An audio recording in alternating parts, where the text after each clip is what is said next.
Trick সহ ওর লোকদের ছবি তুলে নিলাম। সবাই আমার দিকে হা হয়ে তাকিয়ে আছে। ডেভিড অবাক হয়ে চেয়ে আছে, কারণ সে ভেবেছিল আমি পালিয়ে গিয়েছি। আমাকে দেখে সে হাসলো। ওরে কালিমা, আরো একজনকে পাঠিয়ে দিলি। আজ থেকে তো 4 দিন আর আমার টেনশন করা লাগবে না মানুষ খুঁজা নিয়ে। এই যা বেটাকে ধর। তান্ত্রিকের কথা শুনে 4 জন লোক আমাকে ধরতে আসলো। আমি হেসে দিলাম, কারণ আমি তো চাই ওরা আমাকে ধরুক। ক্যামেরাটা গলাতে ঝুলিয়ে নিলাম। ওরা এসে আমাকে ডেভিডের পাশে নিয়ে বেঁধে দিল। আমি তখনই হাসছি। আমার হাসি দেখে ডেভিড বলল, Where are you? And why you love? Are you crazy? No man, just wait for the next night and watch just 2 o'clock in this night. But David আর কিছু বলল না, কারণ সে আমার এমন রহস্যের হাসি দেখলে জানে অন্যরকম কিছু হতে চলেছে। তাই সে চুপ হয়ে যায়। আমি আর কিছু বললাম না। পরদিন রাত যখন 1টা বাজে, তখনই তান্ত্রিক সব কিছু রেডি করতে লাগলো। বলি দেওয়ার জন্য গোলপাতা, ফুল আর বলির অস্ত্র খাড়া যাকে বলে। রাতে বহু কষ্টে একটি হোটেল খুঁজে পেয়েছি। যখন ঘুম ভাঙলো তখন সকাল 9টা বাজে। দুজনে ফ্রেশ হয়ে বসে আছি। ঠিক তখনই দরজায় কড়া নাড়ার শব্দ পেলাম। আমি উঠেছে, দরজা খুলতেই দেখি একজন সুদর্শন সুঠাম দেহের অধিকার এক ব্যক্তি। আমি পা থেকে মাথা অবধি একটু চোখ বুলিয়ে নিলাম। আমার তাকানোর দিকে খেয়াল করে লোকটি মুচকি আসলো, বলল, কেমন আছেন মিস্টার নীল? অচেনা লোকটির মুখে আমার নাম শুনে খানিকটা অবাকই হলাম। তবু সেসব বাদ দিয়ে লোকটার দিকে তাকিয়ে বললাম, জি ভালো, কিন্তু আপনার? আমি সবসময় ভালো থাকি। ও হ্যাঁ, আমি হলাম কুশল রায়। আমি মেল করে আপনাদের এখানে আসতে বলেছি। who is he? ইনি মেল করে আসতে বলেছিল এখানে, বুঝেছ? আমরা 3 জনে বসে চা খাচ্ছি। লোকটা যে আমরা এখানে উঠেছি তা জানলো কি করে কে জানে, হয়তো সোর্স মারফত হবে। আমি অধরার ব্যাপারে জানতে চাইবো। তখনই কৌশল বলল, মিস্টার নীল অ্যান্ড ডেভিড, আপনারা কি তৈরি? তৈরি মানে? কি কারণে প্রস্তুত হব আবার? আমার প্রশ্নের কোনো উত্তর না দিয়ে কৌশল বলল, একবার রওনা হলে কিন্তু আর ফেরার উপায় নেই। আর হ্যাঁ, যাওয়ার সময় অবশ্যই আমার দেয়া জ্যাকেট পরে বের হবেন। আমি লুক দিয়ে পাঠিয়ে দিচ্ছি। আরেকটা কথা, জ্যাকেট কেন পরে বের হতে হবে সে প্রশ্ন নিশ্চয়ই এখন করবেন, কিন্তু ওটা পরলে বুঝতে পারবেন। রেডি হন, আসি। কথাগুলো বলেই কুশল চলে গেল। আমি আর ডেভিড কেবল হাবার মতো চেয়ে রইলাম। লোকটা তো দেখছি আমাদের থেকেও রহস্যময়। কি জানি কি হচ্ছে এখানে। স্যার এগুলো নিন, কুশল স্যার পাঠিয়ে দিল। একজন লোক এসে 2টো জ্যাকেট দিয়ে গেল। জ্যাকেট 2টো কালো রঙের।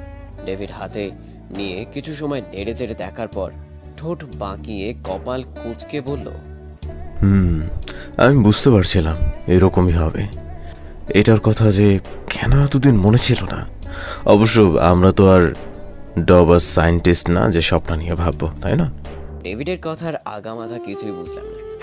আমি বসা থেকে উঠে জ্যাকেট নিলাম। আমিও কিছু সময় ধরে রেখে বললাম, ঠিক বলেছে ডেভিড, তাহলে এটাই আমাদের ড্রাকুলার থেকে অল্প হলেও বাঁচাবে। জ্যাকেটটা স্পেশালিস্ট ভাবে বানানো হয়েছে।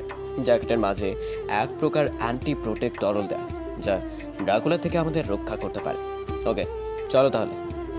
আমি আর ডেভিড বের হলাম আমাদের প্রয়োজনীয় জিনিস নিয়ে। ক্যামেরাটা ব্যাগে করে নিলাম, যাতে এটার ব্যাপারে আর কেউ বুঝতে না পারে। রুম থেকে বের হতেই দেখি কুশল আগেই রেডি। লঞ্চে শুভালং হয়ে তারপর বোটে হরিণা বাজার পৌঁছাতে অর্ধেক দিন লেগে গেল।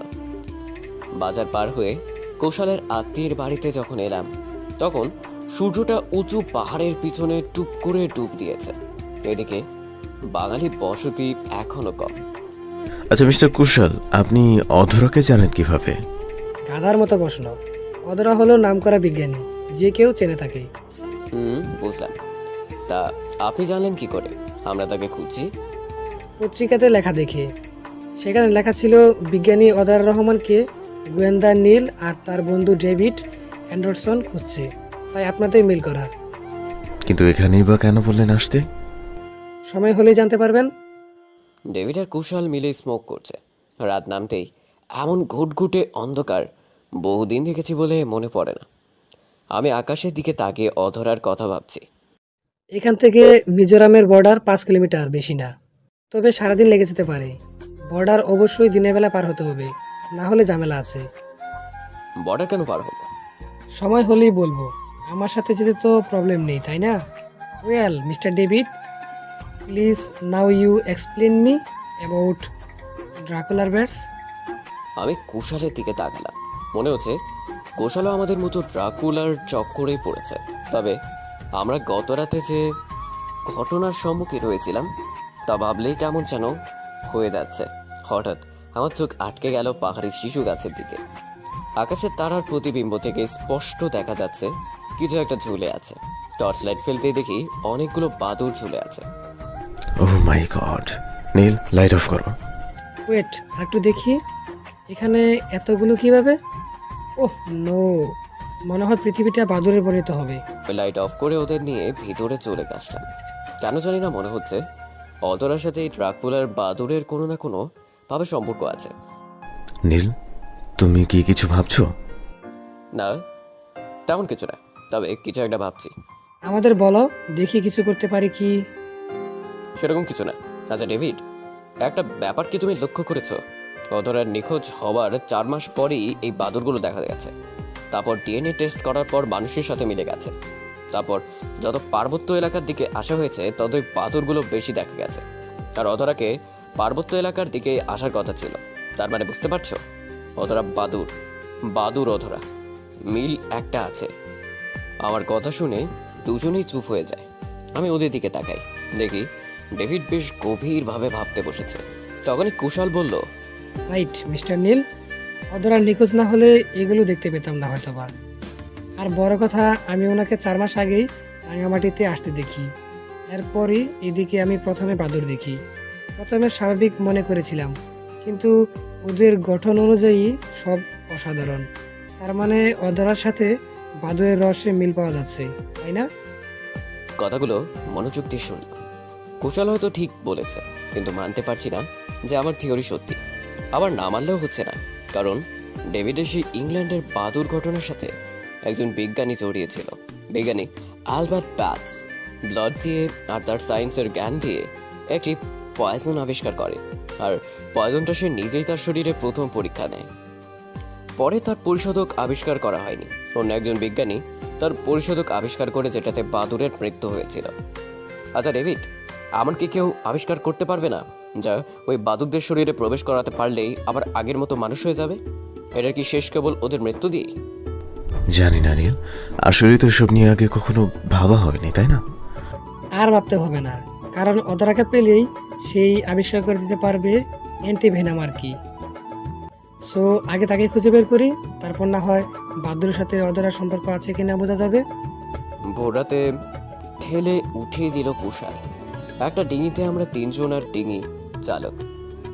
আধা ঘন্টা উত্তরে গিয়ে একটি খালে ঢুকে গেল ডিঙি। এরকম খালের আগে দেখিনি। শুরু হতে হতে একেবারে ডেড অ্যান্ডে এসে শেষ হয়ে গেল। কুশাল বলল, বাকিটুকু হেঁটেই যেতে হবে। আমরা 3 জন নামলাম। ডেভিডের আগে এরকম পরিবেশ দেখেন, তাই সে আশপাশ ভালো করে দেখে নিচ্ছে। কৌশল আমার পাশে এসে আস্তে গলায় বলল, আপনাদের ঢাকাতে কয়েকদিন আগে বিস্ময়ভাবে কয়েকটি মার্ডার করা হয়েছে, আপনি এ ব্যাপারে জানেন? চমকে উঠে কুশালের দিকে তাকায়, কারণ বিভৎস মার্ডার তো কেবল আমার কাছে ক্যামেরার মাধ্যমেই হয়েছে। হয়তো কুশাল পত্রিকাতে লেখা পড়েছে, তবে জানে না কে এসব করেছে। তেমন কিছু জানি না।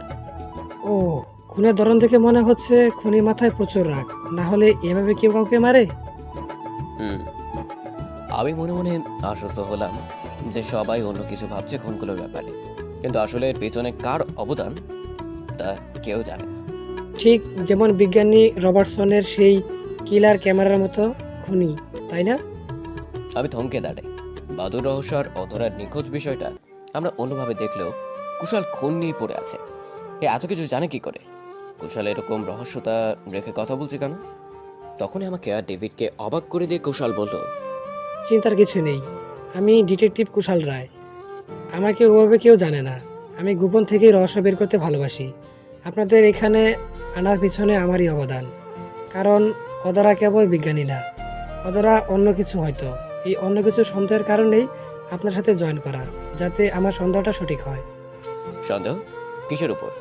অধরার উপর আপনি কাল রাতে যেসব বলেছিলেন তা আমি আগে থেকেই আন্দাজ করেছিলাম, কিন্তু শিওর হওয়াটা দরকার ছিল। আমার মন কি বলছে জানেন? মিস্টার নীল এবং ডেভিড।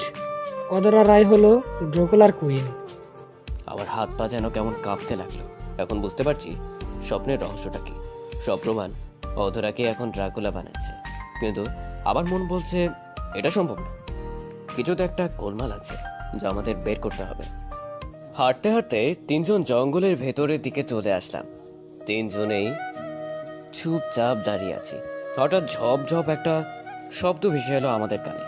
শব্দের দিকে কান পেতে ডেভিড বলল, ড্রাকুলার আসছে নাকি? হতেও পারে। মনে হচ্ছে যেটা ভাবছি সেটা না, আমাদের এগিয়ে যাওয়া উচিত। কিন্তু যদি ড্রাকুলার হয়? কোনো ব্যাপার না, কুশালের জ্যাকেট গায়ে আছে তো। তিনজন এগিয়ে গেলাম। দেখি একটি ছোট পাহাড়ের গা বেয়ে নেমে আসছে ছোট্ট একটি ঝর্ণা, আর সেই ঝর্ণার পাদনিচে বয়ে গেছে ছোট্ট একটি খাল, সাথে একটি বড় হ্রদ। হ্রদের মধ্যে লাল সাদা শাপলার পদ্ম ফুলে ভর্তি। ছোট একটি সিঁড়ি দিয়ে, যাকে পুকুরে রাখলে বলা হয় শান বাঁধানো পুকুর। এটা কি ব্যবহার করে কেউ নাকি? দেখে মনে হচ্ছে ব্যবহার করে। আমি জানি এখানে এক সাম্প্রদায়িক পরিবার থাকে যারা এই জঙ্গলের দেবী কাইপা সেন্টিনিউকে পূজা করে। আর বড় কথা, অদরা হয়তো এখানেই থাকছে। আমি আর ডেভিড চুপ হয়ে কৌশলের কথা শুনছি। কেমন যেন রহস্যের গন্ধ পাচ্ছি। হয়তো এখানেই রহস্যের জাল খুলতে পারে। আচ্ছা, যদি তোমার কথা মেনে নেই যে অধরা ড্রাকুলার কুইন, আর ড্রাকুলার এমন প্রাণী যাকে কামড় দিচ্ছে সেই ড্রাকুলার হয়ে যাচ্ছে, সুতরাং এই পরিবার যদি এখানে থাকে তো তাদের অবশ্যই কামড় দেবে ড্রাকুলার। তাহলে এখন তারা ড্রাকুলার পরিবার হয়ে গেছে নিশ্চয়ই। ডেভিডের কথায় যুক্তি আছে। কুশালের দিকে জিজ্ঞাসু দৃষ্টিতে চেয়ে আছি ডেভিড। আমি হাঁটতে হাঁটতে সিঁড়ির কাছে গেলাম। সেখানে যে দেখলাম, না ডেভিড, তারা এখনও ড্রাকুলা হয়নি। হ্রদটা আজ সকালে ব্যবহার করা হয়েছে। আশেপাশের কাদায় টাটকা পায়ের ছাপ পড়ে আছে। টাটকা কি করে হয়? এটা তো অনেক দিনেরও থাকতে পারে। আরে ধুর, এটা তো স্পষ্ট পায়ের ছাপ। নতুন কাদার রং দেখে যা বোঝা যাচ্ছে। আর সিঁড়ির উপরিভাগে এখনো ব্যবহৃত পানি লেগে আছে। যদি রোদ খুব পড়তো তবে তা শুকিয়ে যেত। এখানে গাছের ঘনতার কারণে রোদ পড়বে কি করে? আর এটা কোনো সমুদ্র নয় যে ঢেউ খেলে পানি উপরে চলে আসবে। এখানে মানুষ আছে। আমার কথাগুলো মন দিয়ে শুনছিল ওরা দুজন। আমি ওদের কাছে আসলাম। কৌশল বলল, ওকে, তাহলে তারা কোনো বাদুড় দেখছে কিনা সে ব্যাপারে জানতে, বা কোনো মানুষ দেখেছে কিনা সব জানতে তাদের জন্য অপেক্ষা করি। চলো ক্যাম্প করি। হ্রদ থেকে একটু দূরে ঝোপের আড়ালে আমরা ছোট করে ক্যাম্প করলাম। ক্যাম্প করতে করতে সন্ধ্যা নেমে এলো। ঘন বন, তার উপর সন্ধ্যা নামতেই যেন মনে হচ্ছে অন্ধকার রাজ্যে অবস্থান করছি। ঠিক তখনই শুনতে পেলাম বিকট শব্দের চিচি আওয়াজ। মাথা ধরে যাচ্ছে চিচি আওয়াজে, কারণ শব্দগুলো খুব কাছে আর অনেকগুলো শব্দ একসাথে ধ্বনিত হচ্ছে। আর চিচি শব্দটা এতদিনে চিনে নিয়েছি, আর সেটা হলো ড্রাকুলার বাদুড়। নীল, এসে গেছে ড্রাকুলা ব্যাটস। যাবে নাকি দেখতে বাহিরে? ওকে, লেটস গো। আমরা তিনজন বাইরে বের হলাম। দেখি জঙ্গলের একপাশে কালো মেঘে ছেয়ে গেছে। অনেক অনেক বাদুড় সেখানে উঠছে। আর যাকে মেঘ বলছি সেটা মেঘ নয়, বাদুড়ের দল। এত বাদুড়! ডেভিড আর কুষার যেন ঢোক গিলতে লাগলো। আমার যে ভয় করছে না তা না, কিন্তু কেমন যেন ভালো লাগছে দেখতে। আস্তে আস্তে সবাই উড়ে চলে গেল। এত বাদুর আসলো কোথা থেকে? কামড় থেকে। তা ঠিক, কিন্তু প্রথম বাদুড়টা সৃষ্টি হলো কিভাবে? সেটা জানার জন্যই তো এখানে আসা। ওকে, চলো শুয়ে পড়ি। শুয়ে তো পড়তেই হবে। তবে নীল, কয়েকদিন ধরেই একটা বিষয় মাথায় ঘুরছে, তোমাকে জিজ্ঞেস করবো বলে। ওকে, করো। তুমি নিশ্চয় জানো তোমাদের ঢাকাতে বেশ কয়েকদিন আগে খুন হয়। খুন হওয়া ব্যক্তিদের শরীরে এমনভাবে জখম করা হয়েছিল যে দেখে মনে হচ্ছিল কি মনে হচ্ছিল? এটা সেই রবার্টসনের ক্যামেরার খুনির মতো, যা অনেক বছর আগেই ইংল্যান্ড বিজ্ঞানী আবিষ্কার করে। আমি ম্যাগাজিনে পড়েছিলাম। তুমি নিশ্চয়ই জানো এইসব। জানবে না কেন? কারণ ক্যামেরাটা আছে ওর কাছেই। কথাটা শোনা মাত্রই কুশাল আমার দিকে গোল গোল চোখে তাকায়। আমি ওর তাকানোকে খুব একটা পাত্তা দিলাম না, কারণ ক্যামেরাটা আমাদের সাহায্য করেছে। কুশাল আমার ধরন বুঝতে পেরে হালকা হাসি দিল। এ ব্যাপারে আর কোনো কথা হয় না। হয়তো সেও ভাবছে আমাদের মতো যে ভবিষ্যতে ক্যামেরাটা আমাদের সাহায্য করবে। তিনজন তাঁবুতে শুয়ে আছি। জানি না ডেভিড আর কৌশল ঘুমিয়ে পড়েছে কিনা, তবে আমার ঘুম আসছে না, কেবল অধরার চিন্তাতেই হেপাস ওপাস করছে। ঠিক তখন একটি অবিশ্বাসযোগ্য শব্দ শুনতে পেলাম। শব্দটা এমন যে কেউ পুকুরের পানিতে নেমে যদি গোসল করে বা সাঁতার কাটে, পানিতে যেমন শব্দ হয় তেমনটাই হচ্ছে। বলা বাহুল্য, ঝর্ণার শব্দ আগের মতো প্রখর নেই, তাই হয়তো পানি কম্পনের শব্দটা কানে ভেসে এলো। রাত তখন কটা বাজে তা জানি না। মনের কৌতূহল দূর করতে হাত ঘড়ির স্ক্রিন লাইট চালিয়ে দেখে নিলাম 1:45। এত রাতে কিসের শব্দ হচ্ছে জানি না, হয়তো কোনো জন্তু হবে যে কিনা পানিতে নামছে। আমি ওদের দিকে তাকালাম, দেখি সবাই আমার মতো করে শব্দটার রহস্য খুঁজছে। যাবে নীল বাহিরে? এত রাতে বাইরে যাওয়াটা কি ঠিক হবে? কিন্তু এরকম অস্বাভাবিক শব্দ কে করছে, কেন করছে, এত রাতে কেনই বা হচ্ছে, জানা তো দরকার। যখন উত্তরটা আমাদের সামনে, তখন কেন প্রশ্ন করছি? কথাটা বলেই আমি তাঁবু থেকে বের হলাম। পিছনে ডেভিড আর কুশাল, তিনজন হেঁটে হ্রদের কাছে একটি ঝোপের পাশে আসলাম। তারপর হ্রদের দিকে তাকাতেই আমাদের তিনজনের চোখ যেন অপলক হয়ে দাঁড়িয়ে গেল। এটা দেখব আমরা তো কখনোই ভাবিনি। তিনজনেই তিনজনের মুখ পানি চেয়ে আছি। ডেভিড বলল, Oh my God, this is unbelievable. সত্যিই তাই, কিন্তু আমি চুপ করিয়ে দিলাম। আমরা তিনজন আবার হ্রদের দিকে তাকালাম। রাত তখন 2টো বাজে। 5জন মেয়ে সেই হ্রদে গোসল করছে। 5জন মেয়ের শরীরে কোনো পোশাক নেই, কেবল তাদের দীঘল ঘন কালো চুল দিয়ে বুকের স্থানবৃন্ত ঢাকা। সমস্ত শরীরে কোনো সুতো অবধি নেই। অসম্ভব সুন্দর মেয়ে গুলি আমাদের সামনে ভাবে নগ্ন হয়ে থাকবে তা কখনো বুঝেই উঠতে পারিনি। তবে রহস্য হলো, কেন এত রাতে তারা এই হ্রদে? কে ওরা? আমরা মনের কথাটি বুঝতে পেরে কুশাল বলল, জঙ্গলে দেবী কাইপা সেন্টিনিউ না তো? আর তান সঙ্গীরা? No, this is not cause. এটা আবার হয় নাকি? তাহলে আমরা কাদের দেখছি? সাম্প্রদায়িক পরিবার হয়তো। চলো, এখন ওরা চলে যাচ্ছে, ওদের পিছনে। মেয়েগুলো অনেক আগে আগে যাচ্ছে, ওদেরকে অনুসরণ করে আমরা পিছনে যাচ্ছি। জঙ্গলের রাস্তা, তার উপর রাত বেশ গভীর। ওদের পায়ের শব্দ কোনো রকমে অনুসরণ করে যাচ্ছি আমরা। জানি না কতক্ষণ ধরে হাঁটছি, তবে দূর থেকে দেখতে পেলাম বিশাল জায়গা জুড়ে আগুন গোল করে চলছে, আর তার পাশে কয়েকজন মানুষ গোল হয়ে ঘুরছে। একটু কাছে যেতে শুনতে পেলাম কোনো এক নারী নগ্ন হয়ে বসে মন্ত্র পড়ছে। মন্ত্রটি কি ভাষা তা জানি না, তবে এমন ছিল, Joy Devi centering you mama in the function ji you zinda in jini ni nizuli woman suayo mafan. মহিলাটি বয়স্ক, আর যারা গোসল করে আসলো তারা সেই আগুনের কুণ্ডলে চারপাশে ঘুরে ঘুরে নাচতে লাগলো। আমরা তিনজন হতবাক দৃষ্টিতে চেয়ে আছি। কোনো পুরুষ সেখানে নেই, কেবল আমরা ছাড়া। তখনই চোখ গেল একটু দূরে বিশাল এক গুহার দিকে। গুহাটির চারপাশে নানা রকম লতা গাছে ভর্তি। তখনই ডেভিড, এখানে সব কি হচ্ছে? বন্ধ করো। ডেভিড এগিয়ে যেয়ে কথাটি বলল। তখনই সব যেন থেমে গিয়েছে। সবাই আমাদের দিকে তাকিয়ে আছে, আর আমরা নির্বাক চেয়ে আছি সেদিকে। সবাই যে যার মতো তাদের শরীর ঢাকতে ব্যস্ত। আমরা অন্যদিকে তাকালাম, তারপর শুনলাম, তোমরা কে? এখানে কি করছো? বয়স্ক মহিলাটি তার শরীর কালো কাপড় দিয়ে ঢেকে আমাদের কাছে এসে কথাটি বলল। আমরা আশেপাশে তাকালাম, দেখি বাকি মেয়েরা সবাই কাপড় পরে মহিলার পিছনে দাঁড়িয়ে আছে। কুশাল বলল, আমি কুশাল, এ নীল, আর ও হলো ডেভিড। আপনি কে? আমি এই জঙ্গলে এদের সর্দার শৈলী। তোমরা এখানে কেন? আসলে আমরা এখানে এসেছি একটা মেয়েকে খুঁজতে। মেয়ে? কোন মেয়ে?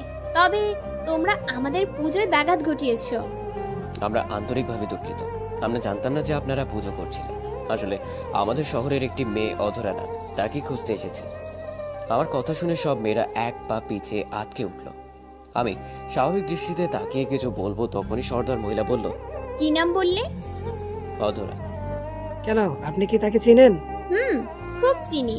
ওই মেয়েটাই তো যে কিনা রক্ত খায়, তাকে চিনবো না? রক্ত খায়? আমরা তিনজনে একসাথে কথাটি বলে উঠলাম।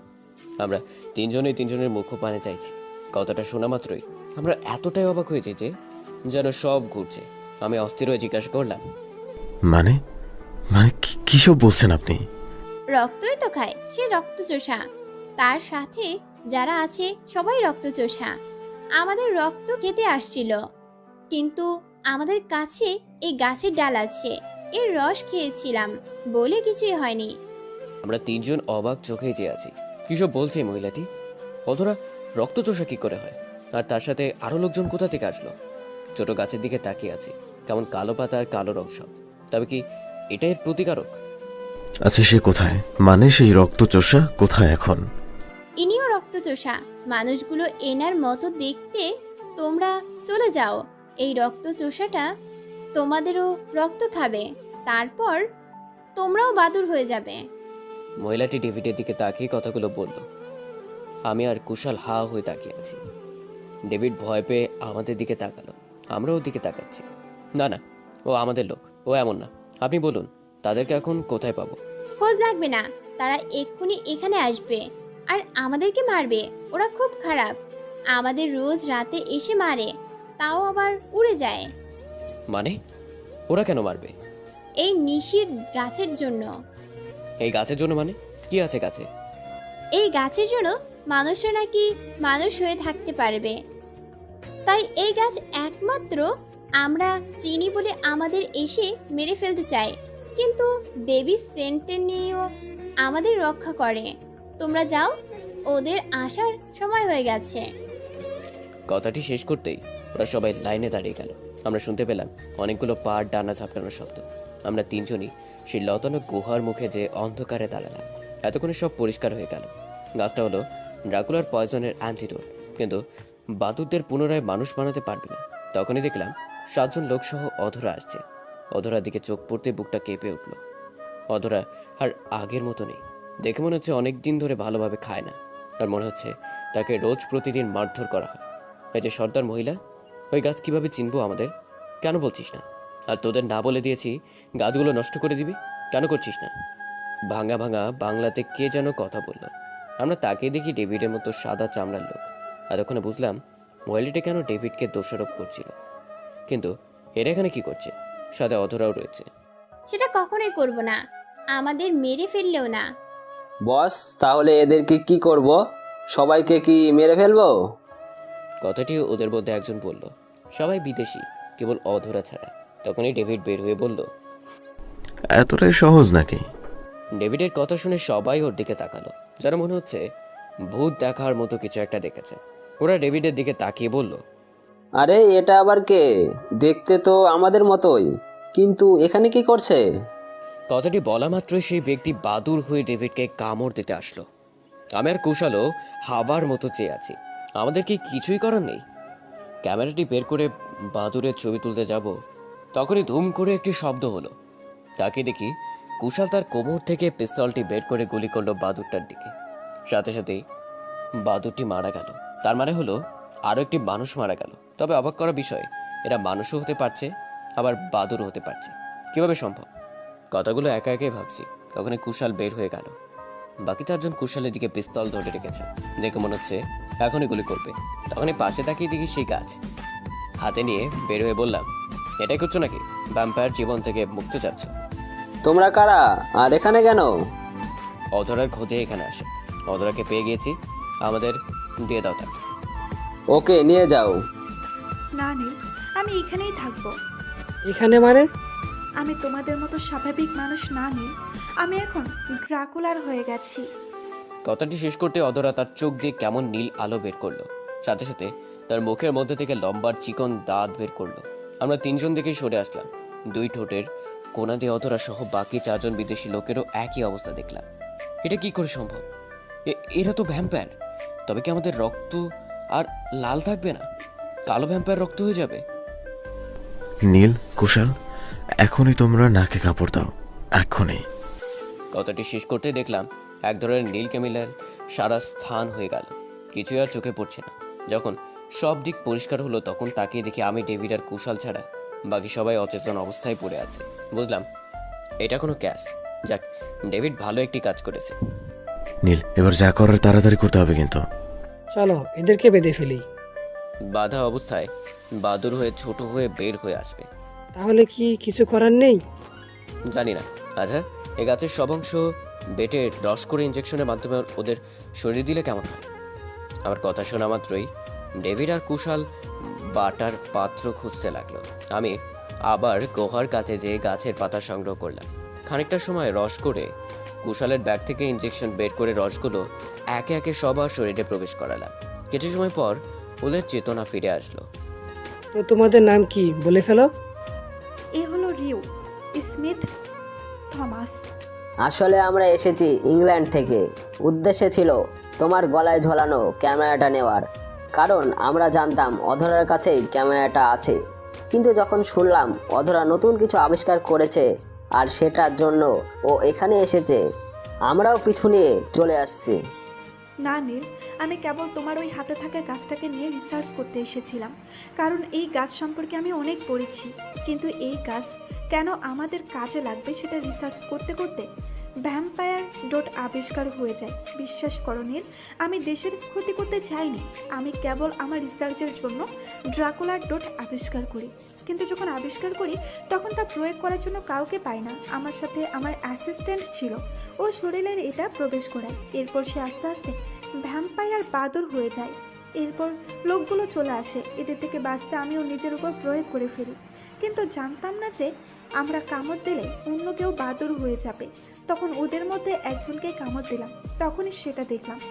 আর এরাও তখন আমাদের থেকে বাঁচার জন্য নিজেদের শরীরে নিয়ে নেয়।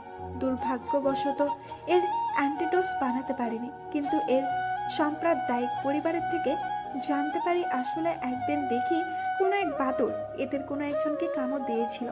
এরপর এরা এই গাছের রস বেটে খাইয়ে দেয়, তারপর সে সুস্থ। কিন্তু বিষয়টা জানতে অনেক দেরি হয়ে যায়। কিন্তু আমরা এখন আর বাদুর হতে পারছি না কেন? অধরার কথা চুপচাপ শুনছি। ওরা যে বাদুর হতে পারছে না তা আমার কারণে। বিষয়টা সব এখন পরিষ্কার হয়ে গেল। অধরা রিচার্জ করতে আসে আর এই লোকগুলোর জন্যই সব হয়ে গেছে। আসলে নীল এই গাছের রস ইনজেকশনের মাধ্যমে তোমার শরীরে প্রবেশ করে দিয়েছে। কিন্তু সে কিভাবে জানে? এমনিতেই মনে হয়েছে। তুমি তো অজান্তেই নতুন করে আবিষ্কার করে ফেললে। কিন্তু বাকি বাদুরদের কিভাবে ঠিক করব? আমি আবার ড্রাকুলার বাদর হব, কারণ ওরা সবাই আমার থেকে সৃষ্টি। বলতে পারো আমি ওদের কুইন। সবাই আমার কথা মতো এখানে আসবে। তবে তোমরা এই গাছ খুঁজে রস বানানোর চেষ্টা করো। অধরার কথা মতো আমরা সবাই বড় একটি গর্ত করে সেখানে রসগুলো ঢাললাম। অধরা ওর সেই ভ্যাম্পায়ার ডোট আবার নিয়ে ড্রাকুলা হয়। এরপর অধরা সহ সব বাদুরগুলো একসাথে সেই রস পান করে। একে একে সবাই ঠিক হয়ে যায়। নীল, তুমি নাকি আমাকে ভালোবাসো? অধরার কথা শুনে ওর দিকে তাকাতে কেমন লজ্জা করছে, কারণ আমি অধরাকে ভালোবাসি সেটা অধরা জানে না। যখন সবার থেকে বিদায় নিয়ে আমি ডেভিড আর অধরা ঢাকার দিকে রওনা হচ্ছি, তখনই সে কথাটি বলল। কিছু বলছো না কেন? তো তোমাকে কে বললো? ডেভিড আর কুশাল। তো এখন বলো ভালোবাসবে কিনা? কিছুই বললাম না, কেবল বাসে দুজন পাশে বসে বাইরের দিকে চেয়ে আছে। অধরা আমার দিকে আরো সরে আসলো। আমি মুচকি হাসতেই বলল, ভালোবাসো বলবে নাকি ড্রাকুলার হয়ে তোমার রক্ত চুষে খাবো? চলো দুইজন বাদর হয়ে গাছের ডালে বসে প্রেম করি। আমি আর অধরা হাসলাম। কখন যে সে আমার কাঁধে মাথা রেখেছে বুঝতেই পারিনি। আমি কিছুই বললাম না, কেবল আলতো করে জড়িয়ে নিলাম তাকে।